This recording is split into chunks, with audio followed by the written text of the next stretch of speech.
देश के सबसे अमीर शख्स मुकेश अंबानी की फाइनेंशियल कंपनी जियो फाइनेंशियल सर्विसेज लिमिटेड, जो अभी हाल ही में शेयर बाजार पर लिस्ट हुई थी, उसको अब आप एक नए कारोबार में उतरता हुआ देखने वाले हैं। जियो फाइनेंस डिवाइस लीजिंग बिजनेस यानी कि रेंट पर सामान देने वाले बिजनेस में एंट्री करने की योजना बना रही है। क्या है अंबानी का प्लान? जानने के लिए वीडियो को अंत तक जरूर देखें।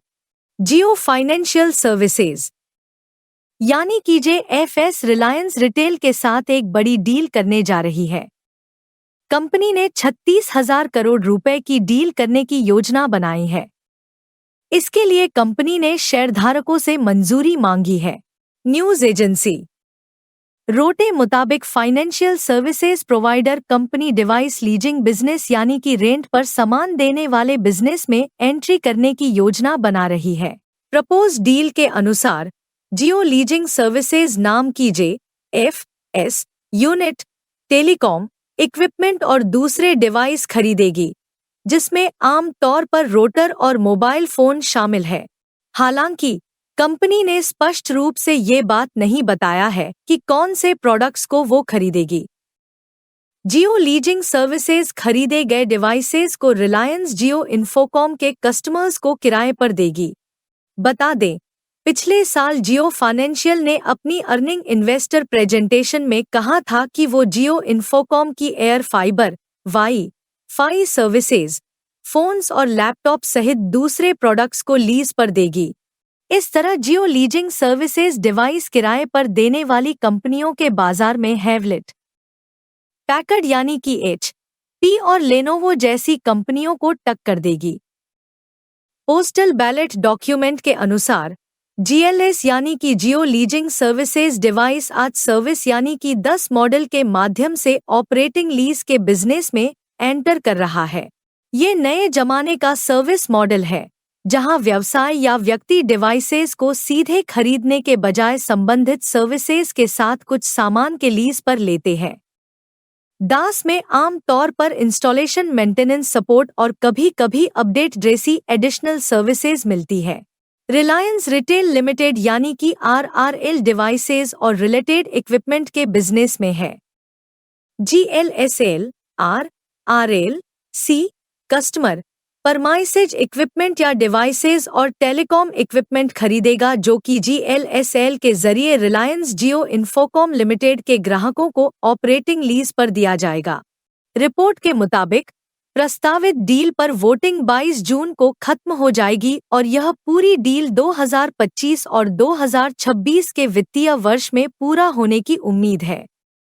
मार्केट एक्सपर्ट का कहना है कि अगर शेयरधारकों ऐसी डील की मंजूरी मिल जाती है तो इसका असर कंपनी के शेयर पर देखने को मिल सकता है। शेयर में तेजी देखने को मिलेगी। ऐसे में अगर ये सब अनुमान के मुताबिक हुआ तो इसे रिटेल निवेशकों को भी फायदा हो सकता है। बता दें, जियो फाइनेंशियल मुकेश अंबानी के मालिकाना हक वाली रिलायंस ग्रुप की फाइनेंशियल कंपनी है। रिलायंस इंडस्ट्रीज से डीमर्जर यानी अलग कर इस फाइनेंशियल कंपनी को स्टॉक एक्सचेंज पर लिस्ट कराया गया था। 21 अगस्त 2023 को स्टॉक की BSE और NSE पर इसकी लिस्टिंग हुई थी।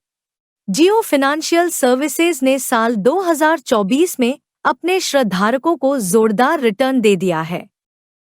2024 में स्टॉक में 56% की तेजी आई है और 6 महीने में इसने 61% का रिटर्न निवेशकों को कमा कर दिया है। ये शेयर के औसत रिटर्न से काफी ज्यादा है। वहीं शुक्रवार को इस शेयर में मामूली गिरावट देखने को मिला। कंपनी हाल ही में बीते कारोबारी साल की चौथी तिमाही के नतीजे भी जारी किए थे। इन नतीजों में कंपनी ने बताया कि उन्हें 6% का नेट प्रॉफिट मिला है। कंपनी ने 311 करोड़ रुपए के नेट प्रॉफिट दर्ज किया है। बीते कारोबारी साल की दिसंबर तिमाही में नेट प्रॉफिट 294 करोड़ रुपए था। एक्सचेंज में कंपनी ने बताया कि ऑपरेशन से कंपनी का कंसोलिडेटेड कमाई पिछली तिमाही के मुकाबले बढ़ा है। वहीं दिसंबर तिमाही में कंपनी ने 414 करोड़ रुपए कमाई दर्ज की थी। जो जनवरी मार्च की चौथी तिमाही में बढ़कर 418 करोड़ रुपए रही है। वहीं पिछले दिनों खबर आई थी कि जियो फाइनेंशियल ने शेयर होल्डर से कंपनी में 49% तक विदेशी निवेशकों के लिए अनुमति मांगी है।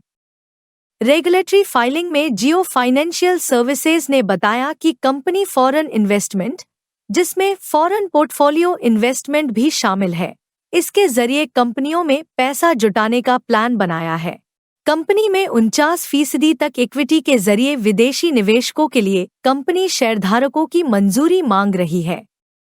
दरअसल 27 दिसंबर को बोर्ड ने 49% तक विदेशी पोर्टफोलियो निवेश सहित विदेशी निवेश को मंजूरी दे दी है। 31 मार्च तक विदेशी निवेशकों के पास कंपनी में 19.45% हिस्सेदारी थी। वहीं जियो फाइनेंशियल ने अप्रैल 2024 में asset management company black rock के साथ वेल्थ मैनेजमेंट और ब्रोकिंग बिजनेस में कदम रखने के लिए करार किया है। इस जॉइंट वेंचर में दोनों ही कंपनी की 50-50% हिस्सेदारी है। इससे पहले जियो फाइनेंशियल सर्विसेज ने एसेट मैनेजमेंट बिजनेस में उतरने के लिए ब्लैक रॉक के साथ करार किया था, जिसमें दोनों ही कंपनी $150 मिलियन निवेश करेगी।